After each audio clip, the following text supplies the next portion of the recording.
Bismillahirrahmanirrahim. Assalamualaikum warahmatullahi wabarakatuh. Innal hamdalillah nahmaduhu wa nasta'inuhu wa nastaghfiruh wa na'udzu billahi min shururi anfusina wa min sayyiati a'malina. May yahdihillahu fala mudilla lahu wa may yudlil fala hadiya lahu. Asyhadu an la ilaha illallah wahdahu la syarika lahu wa asyhadu anna Muhammadan abduhu wa rasuluh. Sallallahu ala nabiyina Muhammadin wa ala alihi wa ashabihi wa man tabi'ahum bi ihsan ila yaumiddin. Amma ba'd. Kaum muslimin wal muslimat, al ikhwan wal akhwat rahimani wa rahimakumullah.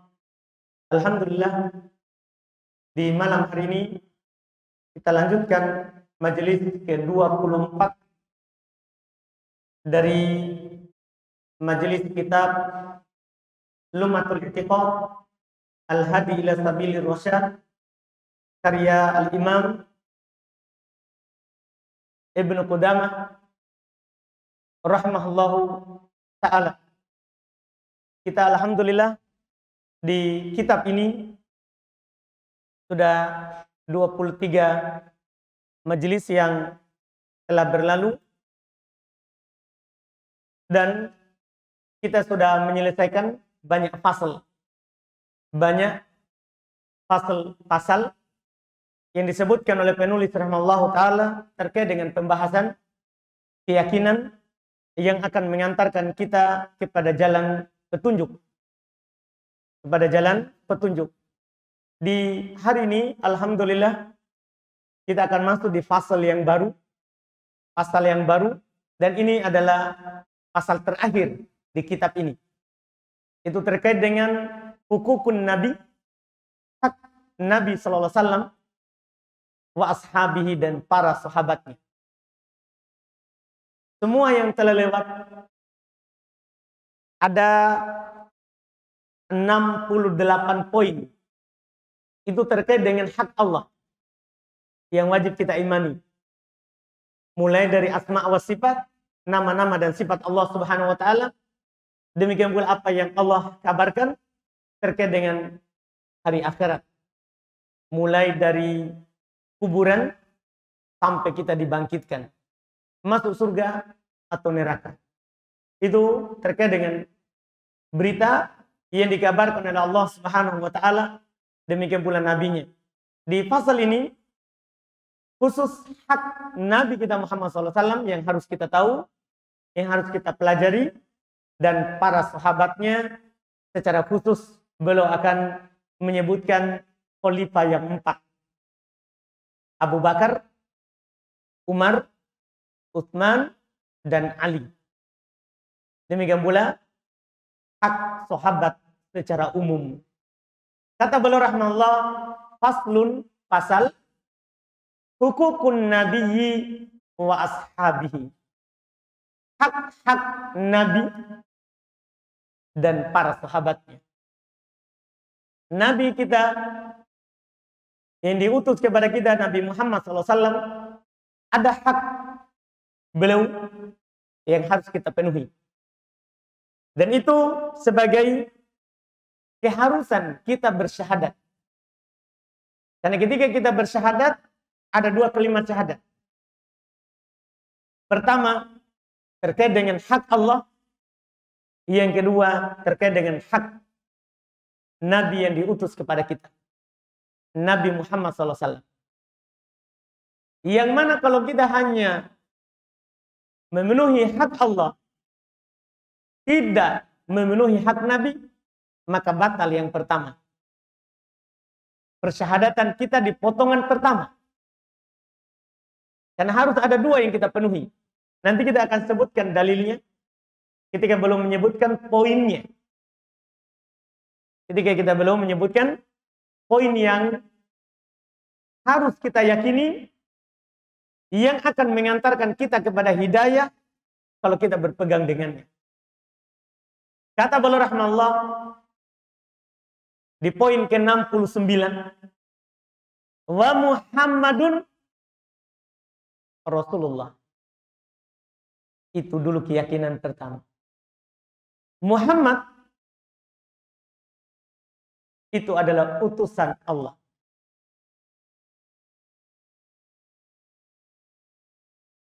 Dalil akan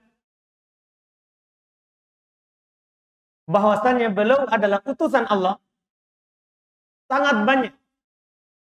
Bahkan lebih terang daripada matahari di siang bolong. Terkait dengan dalilnya. Terkait dengan dalilnya. Banyak di Quran. Apakah beliau disebutkan secara khusus dengan namanya, atau secara umum digandengkan dengan para nabi dan rasul Allah yang lain. Misalnya secara khusus Allah Subhanahu wa taala berfirman, Muhammadun Rasulullah. Muhammad itu utusan Allah. Ini langsung namanya. Demikian pula firman-Nya di tempat lain, Makana Muhammadun aba ahadim min rijalikum walakin Rasulullahi wa khataman nabiyyin. Muhammad itu bukan hanya sekedar bapak dari seorang lelaki dari kalian, tapi dia adalah utusan Allah dan penutup para nabi. Ini langsung disebutkan nama. Dan ada juga lafaz yang menggandengkan beliau dengan ulul azmi yang lain. Dari nabi-nabi pilihan Allah. Rasul pilihan Allah yang disebut ulul azmi. Ulul azmi ada berapa? Siapa yang tahu? Hah? Ada berapa ulul azmi? 5. Disebutkan dalam satu ayat. Bersama Nabi kita Muhammad SAW. Itu di surat Al-Ahzab. Allah katakan, wa id akhadna minan nabiyyina mitsaqahum wa minka wa min Nuhin wa Ibrahima wa Musa wa Isa ibni Maryam. 5 orang. Ingatlah ketika kami mengambil sumpah, janji yang kuat kepada para nabi dari kamu. Maksudnya ini siapa ini? Nabi kita Muhammad SAW. Nuh, ini yang kedua. Ibrahim, Musa, Isa bin Maryam. Digandengkan dengan ulul azmi yang 5 dengan beliau sallallahu alaihi wasallam. Dan disebutkan juga secara umum tanpa nama, yaitu di firman Allah Subhanahu wa taala di surah An-Nisa ayat 69. Kata Allah, wa may yuti'illaha war rasul. Siapa yang taat kepada Allah dan ar-rasul. Ar-rasul pakai al. Kata para ulama tafsir, al di sini maksudnya al ad-dihniyah. Al yang menunjukkan rasul ini yang ada di pikiran kita. Siapa yang taat kepada Allah dan rasul. Ya, siapa rasul yang diutus kepada kita? Nabi Muhammad SAW. Ma'afa'ulaika ma'alladina an'amallahu alaihim. Maka mereka itu akan berada bersama orang-orang yang Allah beri nikmat atas mereka. Ini keunggulannya orang yang taat kepada Rasul. Walaupun kita bukan Rasul atau tidak menemani Rasul, tapi siapa yang taat kepada Rasul, cinta kepada Rasul, maka akan bersama Rasul. Karena di hari akhirat, kata Nabi SAW, almar'u ma'a man ahabba.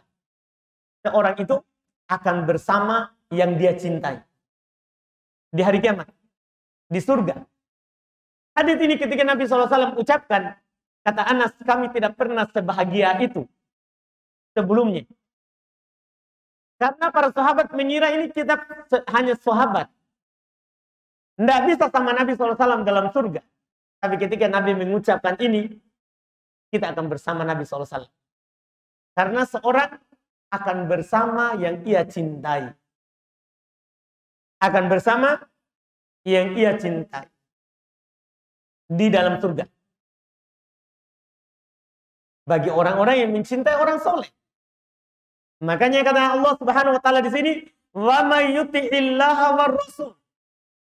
Siapa yang taat kepada Allah dan Ar-Rasul, faulaika ma'al ladzina an'ama Allahu alaihim, maka mereka akan bersama orang-orang yang diberi nikmat atas mereka. Siapa itu? Allah terangkan. Minan nabiyyin, dari para nabi. Wasiddiqin, para siddiq. Kita tidak bisa melewati Abu Bakar, bahkan tidak akan pernah. Bagaimanapun sedekah kita, sebagaimana yang dikatakan oleh Nabi, kalau kita bersedekah 1 gunung Uhud emas, itu tidak bisa menandingi 1 mudnya sahabat. 1 mud segini. Sedekahnya sahabat. Tidak pula setengahnya, yaitu 1 telapak tangan. Kan 1 mud 2. Kita sedekah 1 gunung, itu tidak sebanding dengan setengahnya. 1 telapak tangan sedekahnya sahabat. Tapi kalau kita mencintai sahabat, kita akan bersama mereka. Karena Allah katakan, siapa yang taat kepada Allah, Rasul, maka mereka akan bersama dengan para nabi, para siddiq, diantaranya Abu Bakar, wasyuhada, para syuhada, orang-orang yang mati syahid dari para sahabat, dan setelah mereka wassolihin, dan akan bersama orang-orang soleh. Wa hasuna ulaika rafiqa. Mereka itulah teman-teman yang terbaik untuk orang yang beriman. Jadi disebutkan di sini Ar-Rasul, Nabi kita Muhammad SAW. Ini harus kita yakini. Kalau kita yakini ini, maka kita akan menerima apa yang beliau sampaikan kepada kita umat Islam. Orang-orang yang tidak masuk Islam, kenapa dia tidak terima wahyu? Kan dia tidak akui Muhammad adalah Rasulullah. Iya. Misalnya anggaplah orang Yahudi Nasoro. Kenapa dia tidak menerima Islam? Karena mereka merasa, kenapa tiba-tiba Rasul terakhir di Arab, bukan di Bani Israel? Kan itu alasan mereka. Kan biasanya Rasul itu semua dari Bani Israel. Di Ajam. Semua keturunannya Yakub. Semuanya dari keturunan Yakub. Tiba-tiba Yakub kan jalurnya Ishak. Nabi Ibrahim punya 2 anak. 1 Ismail, 1 Ishak. Ishak punya anak namanya Yakub. Yakub punya anak. Semua para nabi dari jalur Yakub. Semuanya. Termasuk Nabi Musa, Nabi Isa. Alaihissalatu wassalam. Tiba-tiba muncul nabi dari jalurnya Ismail. Itu pun jauh masanya. Itu Nabi kita Muhammad SAW. Mereka merasa kenapa tiba-tiba dari situ. Akhirnya karena tidak percaya dan tidak terima Muhammad SAW sebagai Rasul Allah, dia tidak terima ajarannya. Itu penutup yang menutupi hidayah mereka untuk menerima Islam. Padahal Allah Subhanahu wa taala sudah katakan di dalam Al-Qur'an, "Wa may yabtaghi ghairal islami dina fala yuqbala min." Siapa yang mencari selain Islam sebagai agama, maka tidak akan diterima untuknya. Bagaimanapun amalannya, kalau bukan Islam yang dibawa oleh Nabi Muhammad SAW, tidak akan diterima darinya. Tidak akan diterima darinya. Ini yang wajib kita akui. Muhammad adalah Rasulullah. Ini dalil Quran. Dalil dari hadis sangat banyak sekali. Sangat banyak sekali. Kalau beliau adalah Rasul Allah. Bahkan beliau adalah Sayyidi al-Mursalin, pimpinan para rasul. Bahkan beliau adalah pimpinan para rasul, bahkan pimpinan seluruh manusia. Kata Nabi SAW, ana sayyidu waladi Adam. Ini Nabi SAW. Iya. Kemudian beliau bilang, wa khataman nabiyyin. Wa khatamun nabiyyin. Beliau adalah penutup para nabi. Tidak ada lagi nabi setelah Nabi Muhammad SAW. Ini keyakinan yang kedua. Setelah kita yakini bahwa Nabi Muhammad SAW adalah penutup, beliau adalah Rasul Allah. Yang kedua, beliau adalah Rasul terakhir. Tidak ada lagi Rasul setelah Nabi kita Muhammad SAW. Kalau ada yang mengaku dia adalah Rasul Allah, pendusta. Dia adalah pendusta. Apa dalilnya kalau Nabi kita Muhammad SAW adalah penutup para Nabi dan Rasul? Dalilnya Quran. Demikian pula hadits Nabi SAW. Misalnya ayat yang kita baca tadi. Makana Muhammadun aba ahadim min rijalikum. Walakin Rasulallahi wa khataman nabiyyin. Muhammad SAW bukanlah hanya sekedar bapak dari salah seorang kalian. Akan tetapi dia adalah Rasul Allah dan penutup para nabi. Penutup para nabi. Allah yang katakan. Demikian pula Nabi kita SAW katakan setelah beliau diutus dan belum menjelaskan beliau adalah Rasul terakhir. Beliau katakan, la nabiyya ba'di. Tidak ada lagi seorang nabi setelah. Tidak ada lagi seorang nabi setelahku. Yang ada, yang muncul setelah Nabi adalah akan lahir di setiap 100 tahun seorang alim ulama yang memperbaharui Islam. Ketika sudah redup lagi, akan lahir orang yang memperbaharui dan mendakwakan Islam yang murni. Karena Allah Subhanahu wa Ta'ala setiap 100 tahun. Adapun Nabi tidak ada lagi. Nabi tidak ada lagi. Berdasarkan apa yang kita sampaikan tadi berupa dalil Quran. Kemudian beliau katakan wa sayyidul mursalin. Beliau adalah pimpinan para rasul. Beliau adalah pimpinan para rasul. Ini tentunya dalilnya tadi kita sudah sampaikan dari hadis Nabi Shallallahu Alaihi Wasallam bahwa bahkan beliau adalah yang paling utamanya dari para nabi dan Rasulullah Subhanahu wa Ta'ala. Kemudian berikutnya kata beliau, la yasihhu imanu abdin hatta yu'mina bi risalatihi wa yashhadu bi nubuwwatihi. Tidak sah, tidak benar keimanan seorang sampai dia percaya akan kerasulan beliau, sampai dia mempersaksikan kenabian Nabi Muhammad SAW. Tidak sah keimanan. Walaupun ada orang bilang saya beriman kepada Nabi Nuh, Rasul pertama. Nabi Ibrahim, Rasul Allah berikutnya. Nabi Musa, Nabi Isa. Tidaklah beriman sampai dia beriman kepada Nabi Muhammad sallallahu alaihi wasallam. Karena mengingkari satu nabi itu sama dengan mengingkari seluruh nabi Allah Subhanahu wa taala. Apa dalilnya? Lihat Allah Subhanahu wa taala terkait dengan kalau mengingkari satu nabi berarti kafir terhadap seluruh nabi dan rasul Allah. Allah berfirman terkait dengan kaum Nabi Nuh alaihissalatu wassalam. Kata Allah, kadzabat qaumun Nuhinil mursalin. Kaum Nabi Nuh mendustakan seluruh rasul.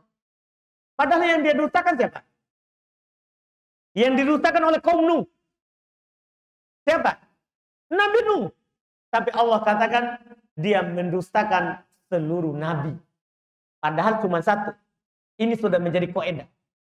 Kafir terhadap satu nabi, maka kafir terhadap seluruh nabi. Itu kaidahnya. Apalagi Nabi Muhammad SAW.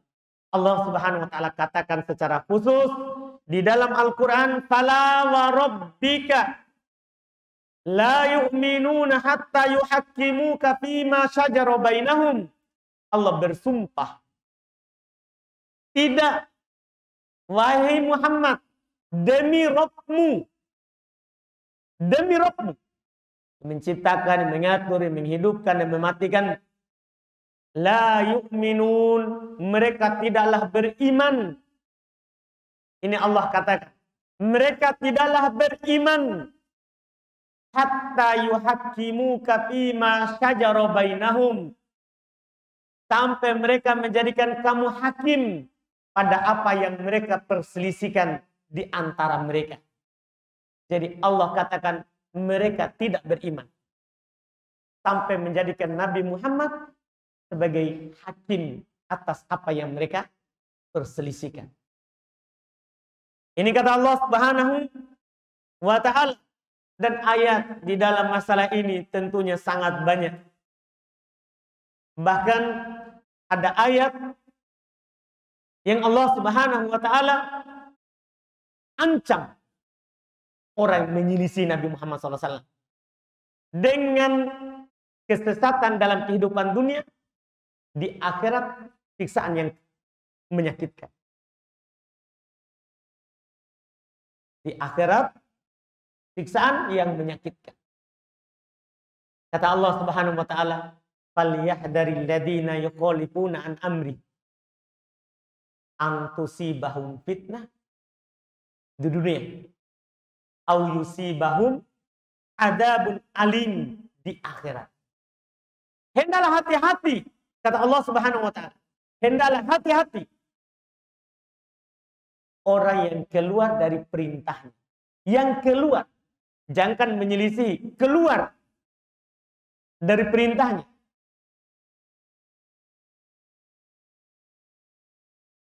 Hendaklah hati-hati. Apa akibatnya? Mereka akan ditimpa oleh fitnah. Kata para ulama tafsir, fitnah maksudnya az-zaid, kesesatan. Siapa yang menyelisih Nabi, walaupun sedikit, pasti sesat. Karena ini yang Nabi ingatkan.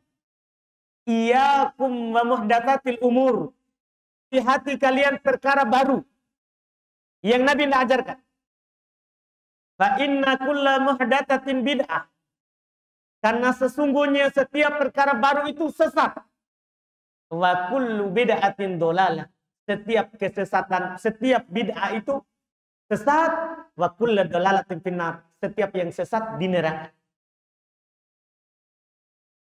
Makanya Allah ingatkan, orang yang menyelisihi Nabi pasti akan ditimpa oleh kesesatan.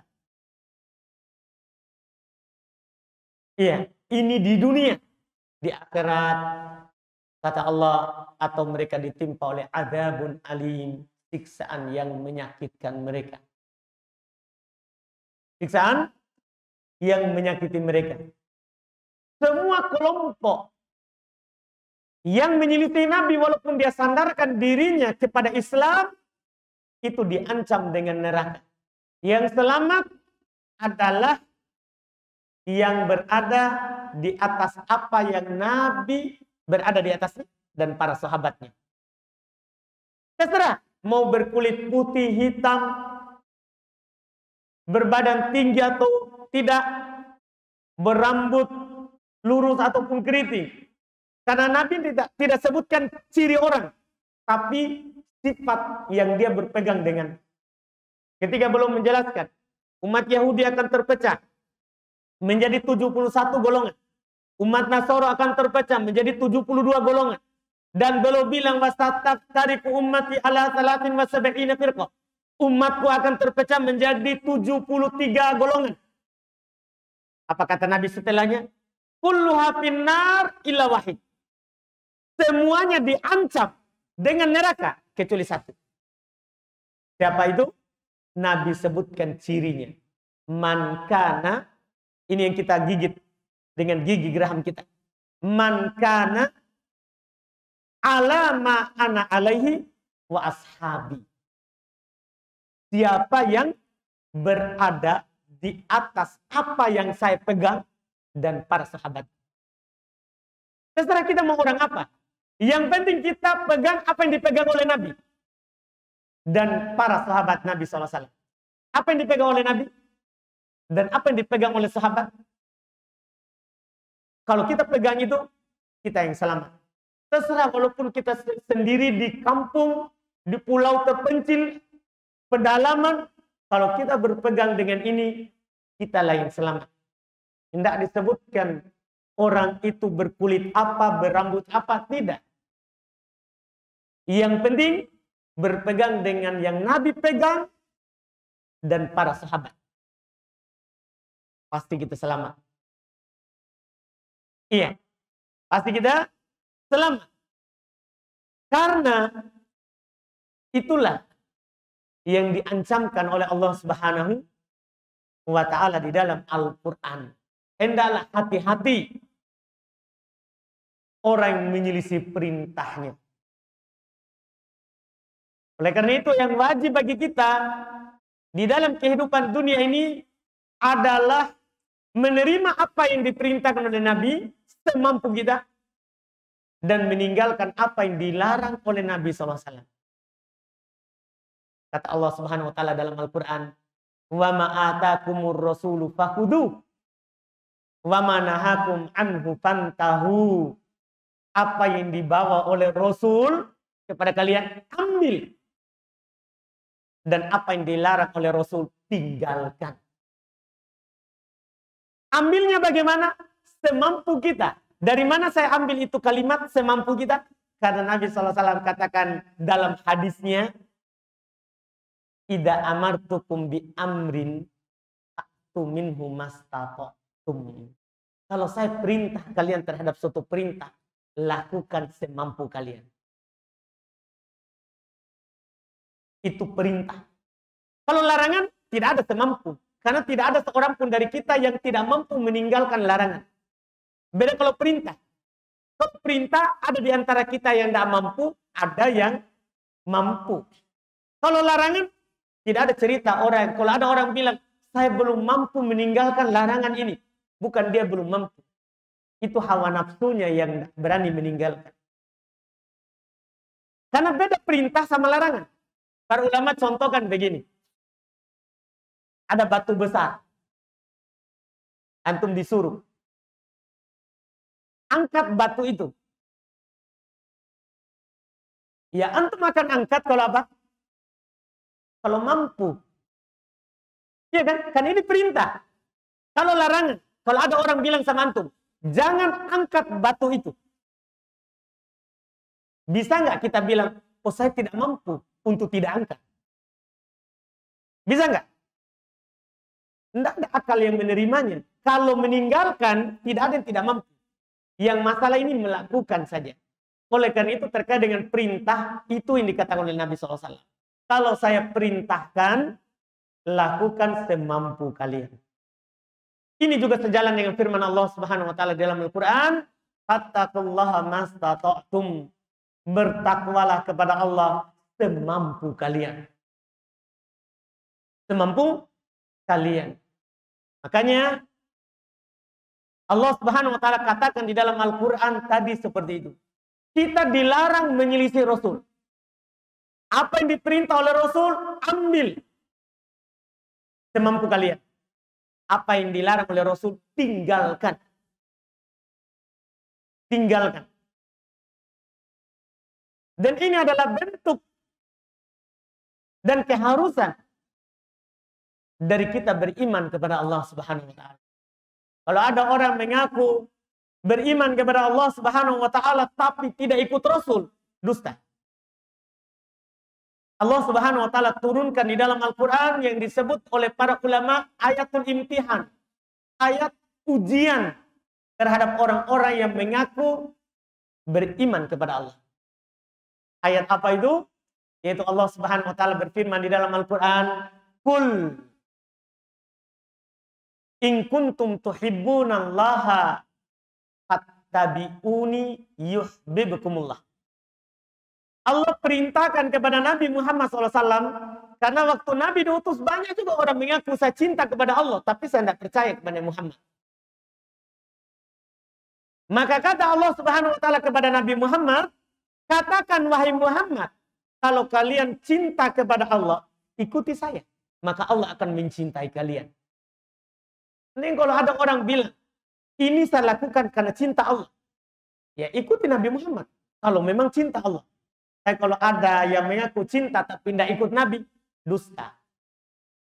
Tidak benar cintanya. Dipastikan seperti itu. Dipastikan. Ada orang mengaku cinta kepada Allah. Atau ada orang mengaku cinta kepada Nabi. Tapi tidak lakukan perintah Nabi. Tidak tinggalkan larangan Nabi. Tidak lakukan hadits Nabi SAW. Yang diajarkan oleh Nabi SAW kepada para sahabat. Dan tidak meninggalkan apa yang Nabi larang. Itu tidak cinta kepada Nabi. Walaupun setiap orang kan bisa saja mengaku. Tapi pengakuan itu harus ada bukti yang diperintahkan oleh Allah Subhanahu wa taala di dalam Al-Qur'an. Demikian pula oleh Nabi SAW di dalam haditsnya. Ini apa yang beliau katakan. Tidaklah sahih keimanan seorang sampai dia beriman terhadap kerasulan Nabi Muhammad SAW. Sampai dia mempersaksikan kenabian Muhammad SAW. Kalau kurang ini, maka tidak dikatakan beriman. Dalil-dalilnya tadi kita sudah sebutkan sebagiannya. Bahkan Nabi SAW katakan di dalam sebuah hadis, "Lau kana Musa hayyan." Jangankan orang biasa. Kata Nabi SAW, "Lau kana Musa hayyan." Seandainya Nabi Musa hidup saat Nabi diutus. "Ma wasi'ahu illa ayyattabi'ani." Tidak ada kelapangan baginya kecuali mengikutiku. Nabi SAW katakan seperti itu. Oleh karena itu nanti di akhir zaman, ketika keluar Dajjal, yang membunuhnya adalah Nabi Isa alaihi salatu wassalam. Sebagaimana telah lewat bersama kita pembahasan. Di pembahasan tanda-tanda hari kiamat. Ketika Nabi Isa turun, belum membunuh Dajjal, belum hidup setelahnya, itu tidak berhukum dengan hukum Injil. Belum berhukum dengan hukum Islam, Al-Quran. Karena setiap yang setelah Nabi Muhammad SAW itu berhukum dengan hukum yang dibawa oleh Nabi Muhammad SAW. Makanya Nabi SAW katakan seperti itu tadi. Kalau seandainya Nabi Musa hidup, seandainya, maka tidak ada kelapangan baginya kecuali beriman kepada Nabi Muhammad SAW. Dan hendak dikatakan beriman kepada Allah Subhanahu wa taala kalau tidak beriman kepada Nabi Muhammad sallallahu alaihi wasallam. Ini kata Allah Subhanahu wa taala. Ada waktu? Belum masuk Isya? Belum? Baik. Kata beliau rahimahullah taala berikutnya, wala yuqada bainan nasi fil qiyamati illa bi syafaatih. Tidak akan diputuskan antara manusia kecuali dengan syafaat Nabi SAW. Ini sudah lewat di pembahasan syafaat. Jadi nanti pada hari kiamat sudah lewat pembahasannya sama kita. Orang-orang dibangkitkan oleh Allah Subhanahu wa taala. Yang paling pertama terbelah kuburannya, yang keluar dari dalam tanah, Nabi kita Muhammad SAW. Orang semuanya ke padang mahsyar. Yang mana waktu itu bumi sudah tidak ada lagi tanda kapling untuk seorang pun. Bumi yang sekarang ini diganti dengan bumi yang lain. Semua kita bangkit dalam keadaan telanjang bulat. Tidak berpakaian, tidak beralas kaki. Sudah lewat pembahasan bersama kita. Manusia berdiri di padang mahsyar sesuai dengan kadar amalan mereka di kehidupan dunia. Sesuai dengan amalan mereka di kehidupan dunia. Semua orang gelisah kapan diputuskan di padang mahsyar. Mereka ada mendatangi Nabi Adam, ada mendatangi Nabi Ibrahim, ada mendatangi Nabi Nuh, ada mendatangi Nabi Isa, ada mendatangi Nabi Musa, ada mendatangi Nabi Muhammad SAW untuk meminta syafaat supaya segera diputuskan, segera dihisab. Kata Nabi SAW, analaha, saya yang punya hak untuk itu. Nabi SAW meminta syafaat kepada Allah, dan Allah memberikan izin kepada Nabi kita untuk memberikan syafaat kepada umat manusia seluruhnya. Jadi tidak akan ditetapkan antara manusia kecuali setelah syafaat Nabi SAW. Wala yadkhulul jannah ummatun illa ba'da dukhuli ummatih. Ini keunggulannya umat Islam. Tidak akan masuk surga sebuah umat kecuali setelah masuknya umat Nabi Muhammad SAW. Makanya Nabi SAW katakan di dalam hadis, nahnul akhiruna as-sabiquna yaumal qiyamah. Kita umat terakhir, tapi terdepan di hari kiamat. Kita umat Islam, umat terakhir, tapi kita umat terdepan di hari kiamat. Kita yang paling pertama masuk surga. Tidak akan masuk surga umat yang lain sebelum kita, kecuali setelah umat Islam masuk. Ini kata Nabi Sallallahu Alaihi Wasallam. Ini poin ke-69. Insya Allah kita lanjutkan di pertemuan akan.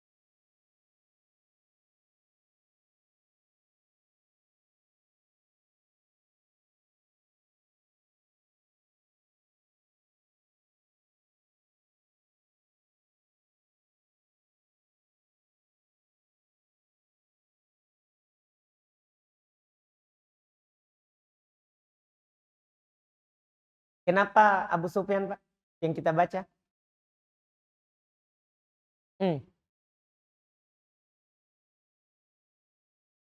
Bagaimana kalau kita membaca Khalid bin Walid? Sama juga. Bahkan dia memimpin di perang Uhud, Nabi ditombak.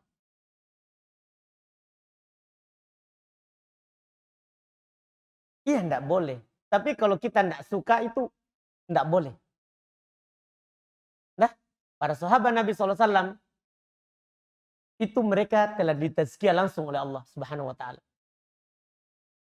Disebutkan di dalam Al-Qur'an. Siapapun itu, walaupun dia perangi Nabi SAW sebelumnya. Seperti Khalid bin Walid, kita tahu dia enggak pernah kalah bahkan sebelum Islam. Dialah pemimpin pasukan ketika perang Uhud, Nabi SAW dan para sahabat banyak yang terbunuh.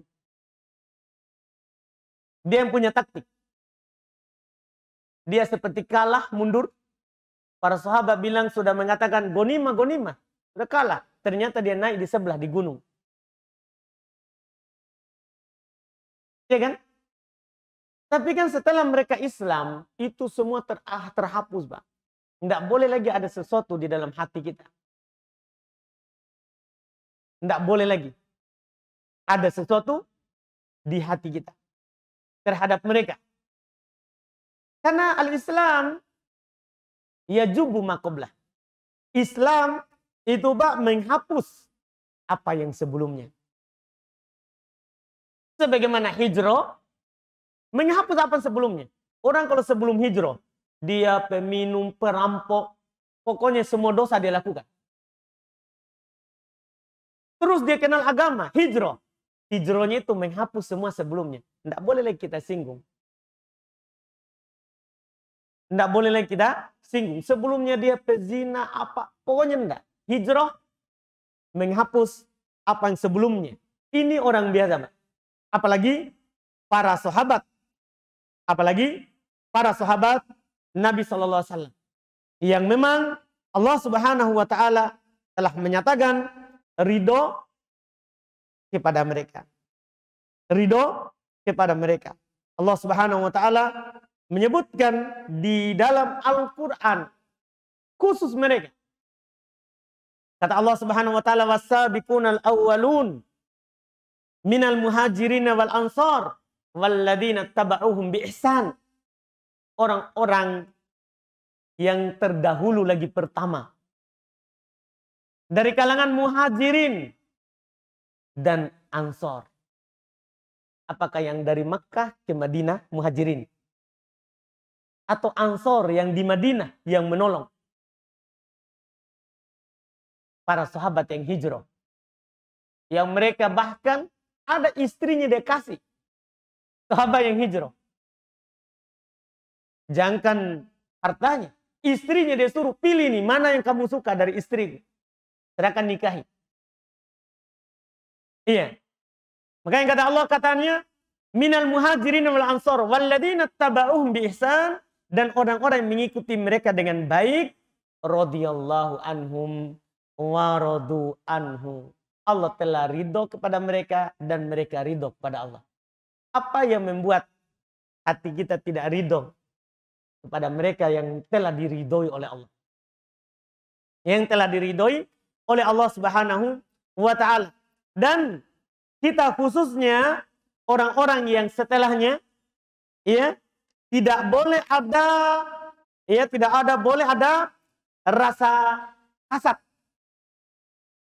rasa tidak senang kepada orang-orang yang dulu beriman, ya, kepada Nabi Muhammad SAW, orang-orang awal yang awal masuk dalam Islam, orang-orang yang awal masuk dalam Islam. Ini Pak, Allah Subhanahu wa Ta'ala katakan di dalam Al-Quran, walladzina ja'u min ba'dihim yaquluna rabbana ighfir lana wa li ikhwanina alladzina sabaquna bil iman wa la taj'al fi qulubina ghillan lil ladzina amanu rabbana innaka ra'ufur rahim. Kata Allah Subhanahu wa Ta'ala, walladzina ja'u min ba'dihim, orang-orang yang datang setelah sahabat. Orang-orang yang datang setelah sahabat, ada syariat untuk mereka. Yaqulun, mereka berkata, Rabbana ighfir lana wa li ikhwanina alladzina sabaquna bil iman. Ya Allah, ampunilah kami dan saudara-saudara kami yang telah mendahului kami dalam keimanan. Para sahabat harus begitu, Pak. Yang dikatakan, kita harus doakan mereka. Makanya ada anjuran untuk taroddi. Kita setiap nama sahabat disebut radhiyallahu anhu. Harus ada begitu. Itu syariat. Harus mendoakan mereka. Ya Allah, ampunilah kami dan saudara-saudara kami yang telah duluan Islam, masuk keimanan. Wala taj'al fi qulubina ghillan.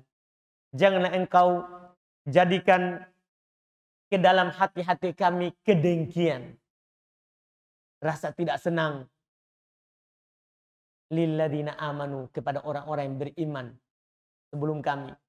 Rabbana innaka ra'ufur rahim, wahai Rabb kami, engkau sungguh maha ra'uf lagi maha rahim. Tidak boleh apapun yang terjadi itu terhapus dengan keislaman mereka. Makanya kita katakan kullu sahabati udul, setiap sahabat itu adil, Pak. Masa sebelum Islamnya sudah dia maafkan. Sudah dimaafkan. Jadi tidak boleh kita apapun sebelumnya kita hapus. Bahkan kita tidak boleh menyinggung perselisihan yang ada di para sahabat. Itu akidah ahli sunnah wal jamaah. Ada nanti Pak di poin terkait dengan hak sahabat. Ini kan tadi, ini kan pasal ini khusus untuk hak Nabi dan hak para sahabat. Ini sekarang kita masih Nabi. Nanti di beberapa pertemuan akan datang ada hak sahabat yang harus kita tunaikan. Kalau nanti, alhamdulillah. Sebenarnya harusnya kita lebih bermasalah dengan bukan Abu Sufyan tapi Khalid bin Walid. Begitu, Pak. Tapi itu tadi, tidak boleh kita seperti itu. Tidak boleh ada dengki, ada rasa tidak senang kepada sahabat Nabi SAW. Harus kita doakan mereka. Karena mereka adalah orang terbaik. Nanti ada dalil yang Allah Subhanahu wa Ta'ala katakan langsung kepada sahabat. Kuntum, kasih kita hafal ini ayat, Pak. Apa ayat ini? Coba. Kuntum khairu ummatin ukhrijat linnas. Kalian, siapa sini? Para sahabat, Pak, bukan jemaah tabligh. Iya, kalian adalah umat terbaik. Kalian di sini sahabat yang ada waktu turun Quran. Iya, kalian adalah umat terbaik. Karena memang Nabi yang katakan, khairun nasi korni. Orang terbaik adalah orang yang semasa denganku. Orang yang semasa denganku. Itu yang dimaksud dengan tadi di Quran. Nabi yang jelaskan. Iya, Nabi yang jelaskan. Jadi itu orang terbaik. Walaupun bahkan dia masuk Islam saat Fatu Mekah. Di tahun ke-8. Sisa 2 tahun lagi dari masa Nabi SAW. Bahkan yang masuk Islam saat Nabi haji terakhir. Haji yang Nabi pulang, sakit, meninggal. Tidak haji lagi di tahun depan. Meninggal. Beliau sallallahu alaihi wasallam. Itu masuk sahabat. Karena sahabat nanti akan datang definisinya. Siapa yang melihat Nabi dan beriman kepadanya. Semuanya sahabat. Kita harus ucapkan dan doakan mereka. Karena mereka adalah manusia terbaik pilihan Allah yang menemani nabinya. Yang menemani nabinya. Jadi semua kita harus senang. Iya. Kejahatan mereka tidak seberapa dengan kebaikan. Yang dengan sebab mereka kita dapat sekarang Islam. Kita dapat sekarang Islam. Itu wallahu a'lam.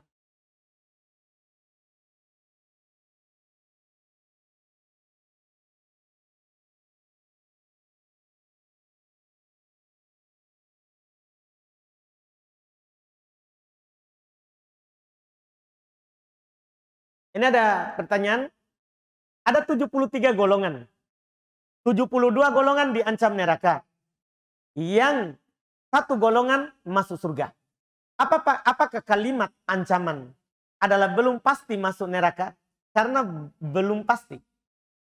Kita sebagai akidah ahli sunnah wal jamaah, kita tidak boleh pastikan orang masuk neraka.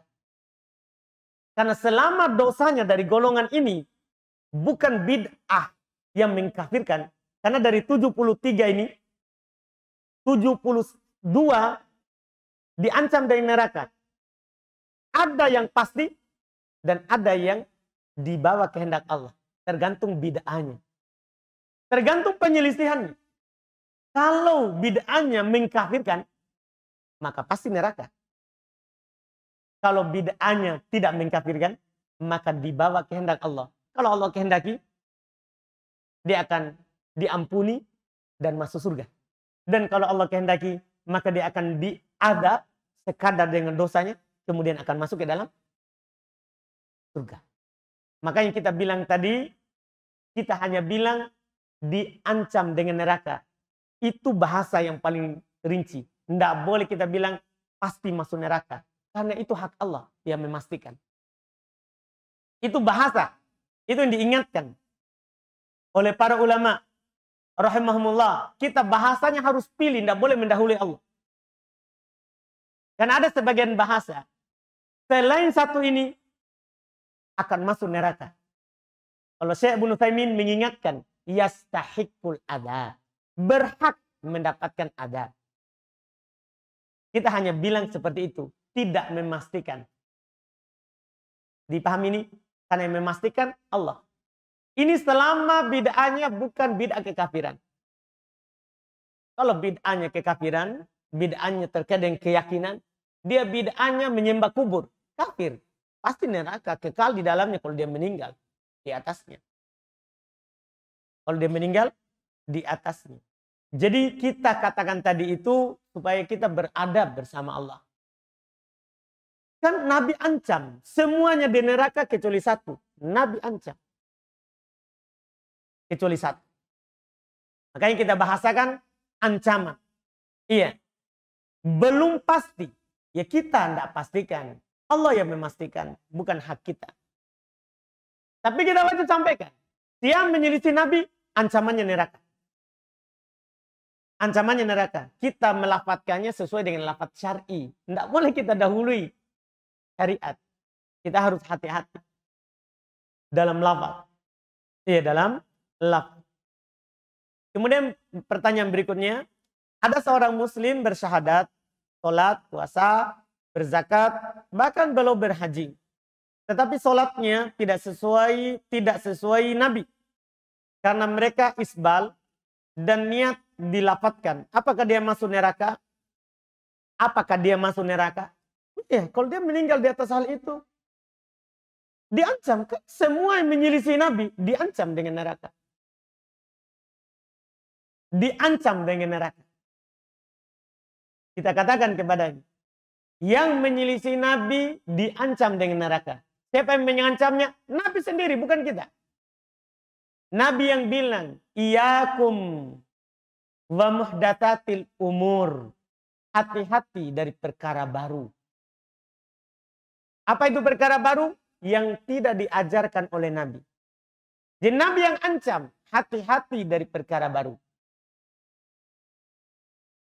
Kemudian Nabi bilang, fa inna kulla muhdatsatin bid'ah wa kulla bid'atin dolalah wa kulla dolalatin finnar. Karena setiap perkara baru itu dianggap bid'ah dan setiap bid'ah itu dianggap sesat dan setiap yang sesat itu neraka. Sama dengan orang yang isbal. Nabi juga ancam dengan neraka. Ma asfala minal ka'abaini minal izar fa finnar. Apa yang di bawah mata kaki dari pakaian maka di neraka. Diancam dengan neraka. Kan itu namanya diancam. Dengan neraka. Jadi kita katakan diancam dengan neraka. Diancam dengan neraka. Apakah dia masuk neraka? Ya kalau dosanya tidak mengkafirkan, isbal kan tidak mengkafirkan. Kecuali dia mengolok-olok. Dia mengolok-olok. Dia sengaja ulur pakaiannya ke bawah untuk mengolok orang yang tidak isbal. Nah, ini masuk dalam dosa besar. Pembatal Islam mengolok-olok agama Allah.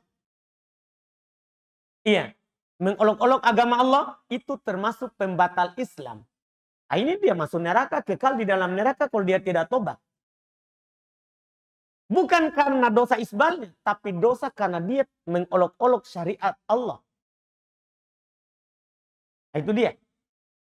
Tapi orang yang isbal, tanpa mengolok-olok, dia lakukan karena kesombongan, tidak mau menerima ajaran Nabi SAW, karena kesombongan, atau karena malu pada manusia, dosa besar.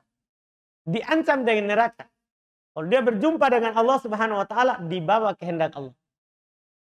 Itu selama dosanya tidak mengkafirkan. Kalau Allah kehendak untuk mengadabnya, Allah akan adab dia. Kalau Allah tidak berkehendak, dia Allah ampuni karena banyak kebaikan atau amalannya. Ya Allah akan masukkan ke dalam surga. Tanpa diadab. Itu hak Allah. Kita bilang diancam dengan neraka. Apa yang kita lakukan.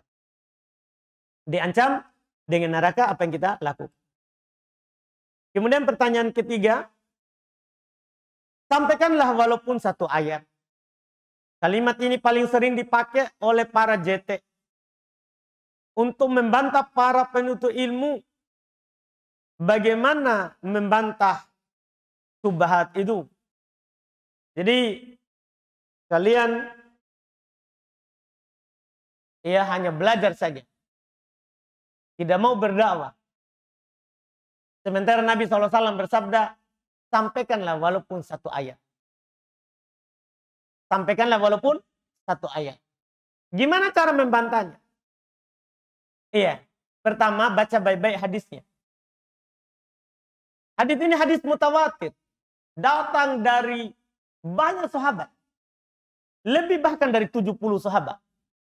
Ini hadisnya. Ada dalam riwayat Imam Al-Bukhari dan Imam Muslim. Nabi SAW bukan hanya sekedar sampaikan walaupun satu ayat. Tapi Nabi bilang, balighu anni. Walau ayat. Sampaikan dariku. Walaupun seayat. Sekarang, mereka sampaikan apa? Dari Nabi, pasti semuanya. Atau ada hadis palsunya? Kan begitu. Buku yang menjadi andalan mereka, banyak hadis palsunya. Mereka bilang, tidak apa-apa hadis palsu. Kalau dalam keutamaan beramal. Kalau begitu berarti kita menghalalkan buat syariat baru. Kalau ucapannya seperti itu. Sementara Allah Subhanahu wa taala berfirman, "Al-yauma akmaltu lakum dinakum." Pada hari ini saya sudah sempurnakan agama kalian. Berarti kalau kita bilang begitu, berarti kamu mengatakan sama dengan bilang, berarti syariat belum sempurna karena butuh hadis palsu. Hati-hati. Menentang Al-Quran. Jadi Nabi bilang, sampaikan dariku. Bukan hadis palsu yang disampaikan. Itu kata Nabi SAW. Terus, syarat yang kedua, setelah Nabi bilang sampaikan dariku, Nabi tidak berhenti di situ. Walaupun seayat, supaya kita tidak sembarang sampaikan, harus kamu belajar dulu. Hati-hati. Tidak semua yang kita dengar, kita harus sampaikan. Walaupun bahkan benar. Karena kenapa? Ada lanjutannya itu hadis. Baca selanjutnya. Nabi bilang, jadi jangan dipotong itu potongan pendek. Ada ancamannya setelahnya. Waman kadzaba alayya muta'ammidan hal yatabawwa maq'adahu minan nar. Siapa yang berdusta atas namaku secara sengaja.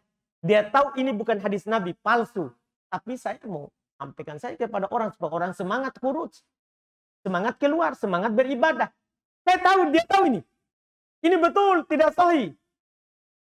Dari Nabi SAW. Tapi supaya orang semangat. Kata Nabi, siapa yang sengaja berdusta atas namaku. Sudah tahu hadisnya bukan dari Nabi. Tapi dia bilang, Nabi bilang. Maka hendaklah dia siapkan tempatnya dari neraka. Makanya bos, belajar dulu. Jangan sampai kita bersemangat dakwah, tapi ternyata kita sendiri yang siapkan tempat duduk di neraka. Masalahnya bukan sembarang ini. Makanya Nabi SAW katakan, karena mereka bilang juga begini. Kita kan wajib cari iman dulu, tambah iman. Nanti kita tahu di sana ilmunya. Nabi bilang, innamal ilmu bitta'allum. Ilmu itu dengan belajar. Bukan pergi bertapa tiba-tiba dapat. Tidak ada ilmu laduni. Ilmu itu dengan belajar. Makanya kita belajar dulu. Apalagi ini baru hadis satu yang kita sebutkan. Apalagi memang Allah Subhanahu wa taala katakan terkait dengan dakwah. Terkait dengan dakwah secara khusus. Itu kata Allah Subhanahu wa taala menjelaskan syarat orang berdakwah. Makanya kenapa kita belajar dulu. Kata Allah Subhanahu wa taala di dalam Al-Qur'an, "Qul hadhihi sabili ad'u ilallahi ala basirah." Katakan oleh Muhammad, ini jalanku. Saya berdakwah kepada Allah di atas ilmu. Itu syaratnya. Harus di atas apa? Ilmu. Makanya kenapa kita belajar dulu. Karena Allah persyaratkan kalau mau berdakwah harus di atas ilmu. Kita sendiri harus punya ilmu tentang apa yang kita mau sampaikan. Kemudian juga harus punya ilmu kepada siapa yang kita mau sampaikan. Harus dua. Bukan hanya kita yang berilmu. kita juga harus tahu ini kita mau kasih ilmu siapa. Karena Nabi SAW seperti itu. Ketika belum mau mengutus Mu'ad ke Yaman, belum jelaskan kepada Mu'ad 2 perkara yang harus disampaikan dan kepada siapa yang dia akan sampaikan. Nabi bilang kepadanya, wahai Mu'ad, kamu akan mendatangi ahli kitab.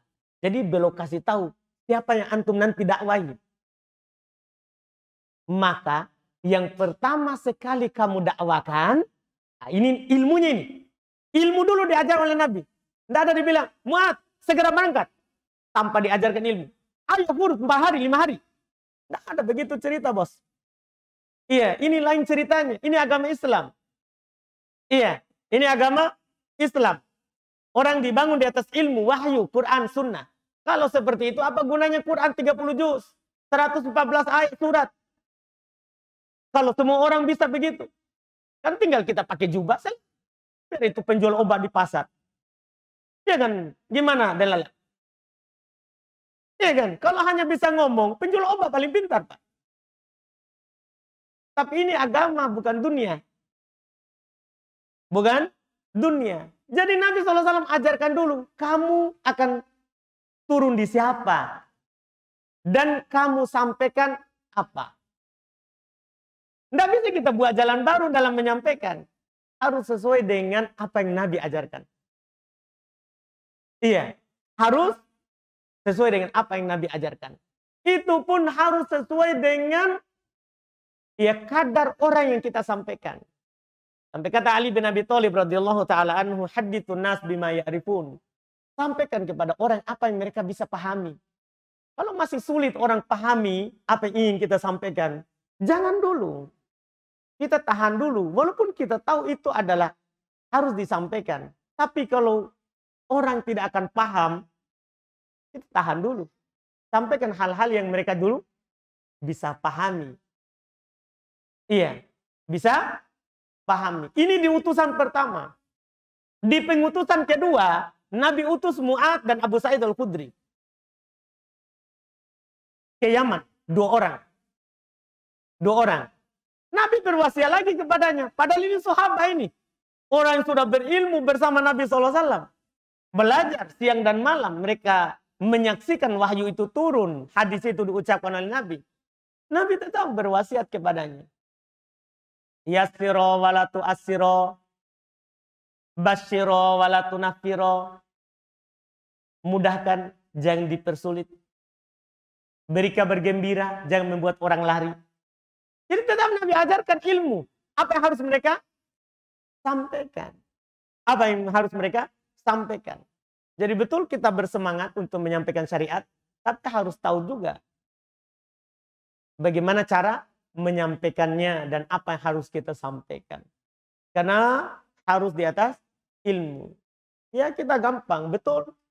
Sampaikan dari Nabi, sampaikan walaupun seayat, tapi harus dipastikan apakah itu dari Nabi.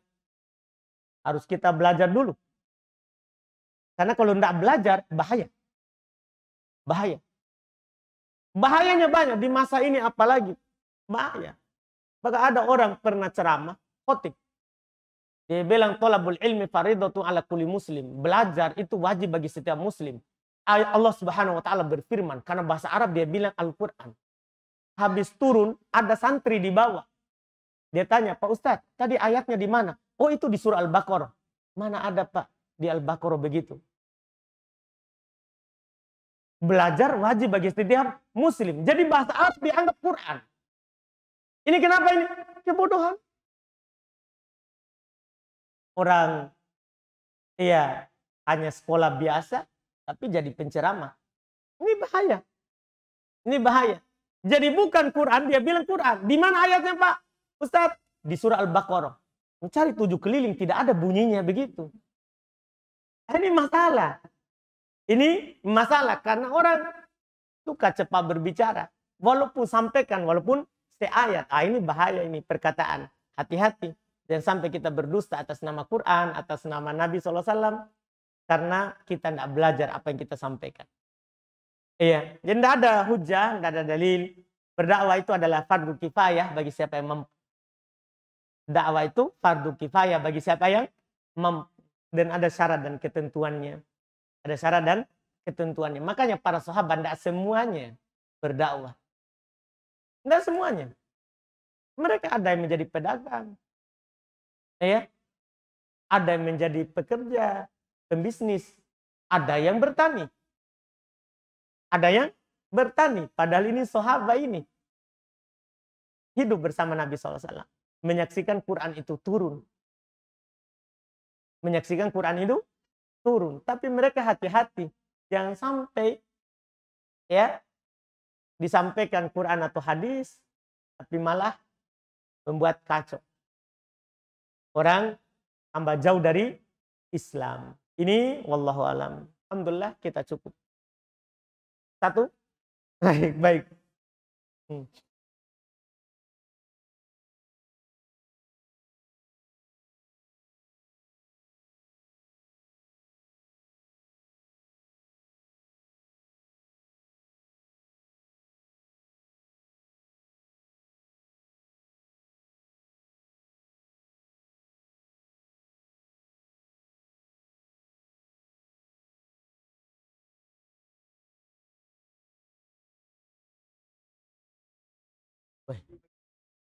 Ya Allah.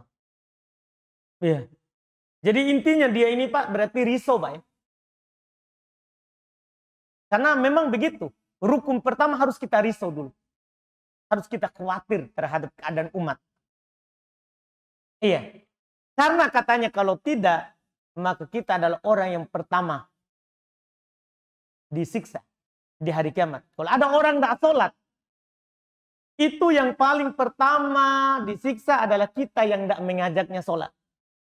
Kalau ada orang yang tidak masuk Islam, maka kita yang paling pertama disalahkan. Karena mereka tidak masuk Islam. Misalnya kalau kita tidak berdakwah ke Toraja dan misalnya katanya. Iya. Pertama Pak, itu terlalu jauh. Terlalu jauh. Iya. Itu wajar kita khawatir. Kita takut. Tapi kan ada ceritanya, ada istilahnya. Kita lakukan semampu kita. Ini dia paksakan hal yang dia tidak mampu. Ya kan? Pertama dia tidak paham melawan kemungkaran. Kan kita risau ini. Khawatir. Dalam ketika ada terjadi kemungkaran, ada 3 tahapnya.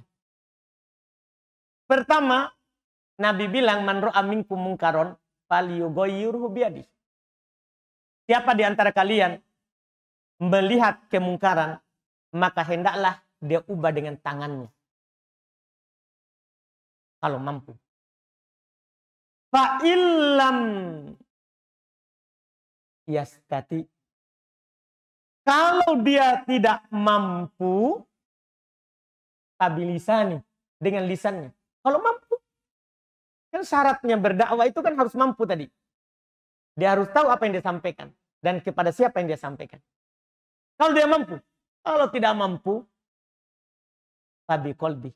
Maka dengan hatinya. Wadhalika ad'aful iman. Jadi kita tidak dipaksa. Ada tahapnya kalau ada kemungkaran. Itu yang pertama. Kemudian yang kedua, anggaplah kita tidak tahu ini. Kita risau, jangan sampai saya disiksa oleh Allah Subhanahu wa taala karena saya tidak menyampaikan kepada mereka. Tidak menyampaikan kepada mereka. Iya. Maka bisa kita baca Pak. Di ayat-ayat dalam Al-Quran. Kita tidak menanggung dosa orang lain. Kenapa harus sampai kita risau begitu padahal kita tidak mampu. Allah Subhanahu wa taala katakan di dalam Al-Quran, in takfuru fa innallaha ghaniyun ankum. Kalau kalian semuanya kafir, Allah tidak butuh pada kalian. Belum datang yang menjadi inti pembahasan kita. Wala yardo li ibadil kufur. Allah tidak ridho terhadap hamba-hambanya kekafiran. Allah tidak ridho itu. Allah tidak senang orang kafir. Wa in tashkuru yardahu lakum. Kalau kalian syukuri apa yang kalian dapat berupa hidayah, Islam, keimanan, Allah ridho kepada kalian. Terus bagaimana yang kafir? Apa kalian akan dapat siksa? Karena kekafiran orang kafir? Sementara kalian beriman? Kata Allah, ini poinnya, Pak. Sengaja saya baca dari awal supaya kita beda. Memang ada dua. Kalau dia kafir, Allah tidak senang. Kalau kalian beriman, syukur atas keimanan kalian, Allah ridho pada kalian. Terus, jangan sampai ini yang bersyukur dapat siksaan terhadap yang kafir. Allah katakan, wala taziru waziratun wizra ukhra. Seorang tidak akan disiksa dengan dosa orang lain. Terlalu jauh kita, terlalu jauh. Kita tidak mampu, kita tidak disiksa dengan dosa orang lain. Ini Allah yang bilang. Ini Allah Subhanahu wa taala yang katakan, "Tsumma ila rabbikum marji'ukum fayunabbi'ukum bima kuntum ta'malun." Kemudian semua kalian beriman ataupun kafir akan kembali kepada Rabb kalian dan Allah akan mengabarkan semua yang kalian lakukan. Allah akan mengabarkan semua yang kalian lakukan. Kenapa? Karena innahu alimun bidatis sudur. Karena Allah Subhanahu wa taala Maha mengetahui apa yang ada dalam dada. Apa yang ada dalam dada. Allah tahu semuanya. Allah tahu. Terus juga terkait dengan sholat. Nanti kita akan disiksa karena mereka tidak sholat. Enggak. Yang sholat akan masuk surga. Bahkan yang masuk surga bertanya kepada penduduk neraka. Allah Subhanahu wa taala sebutkan di Quran. Masalakakum fi saqar. Dia akan bertanya, kenapa kalian masuk di neraka? Saqar. Mereka bilang, walam nakum minal musallin. Kami tidak termasuk dari orang sholat. Kami, dianya. Dianya yang tidak sholat. Bukan yang tidak mengajaknya. Yang tidak mengajak, ya dia itu bukan kewajibannya. Kalau dia mampu, dia ajak orang. Jadi yang disalahkan mereka sendiri. Ketika ditanya, kenapa kalian masuk neraka? Kami tidak sholat. Adapun orang yang sholat, jaga sholatnya, haram baginya neraka. Masalah dia tidak mendakwakannya, dia mampu atau tidak mendakwakan. Terlalu jauh. Terlalu jauh. Kita harus kumpulkan ayat-ayat, hadis-hadis supaya kita paham. Kita paham. Tapi itu susahnya tadi. Jangan mau paham, belajar saja tidak mau. Iya. Kan dia lebih khawatir orang daripada dirinya.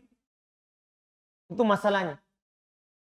Daripada dirinya. Bahkan mereka menyalahkan orang lain. Kamu ini. Ya, dunia saja. Iya. Kamu tidak risau teman-temanmu di sana. Padahal yang wajib dia risau terhadapnya istrinya, anaknya. Tapi dia bilang ada Allah. Iya betul. Tidak ada yang bilang tidak ada Allah. Tapi ada namanya kewajiban dulu. Nabi SAW katakan, ibda biman ta'ul. Mulailah dengan orang yang menjadi tanggung jawabmu. Yang terlalu risau, orang ada di Toraja. Kamu di Makassar, di rumahmu. Iya kan? Terlalu jauh risaunya. Keluarganya tidak urus. Keluarganya dia bilang ada Allah.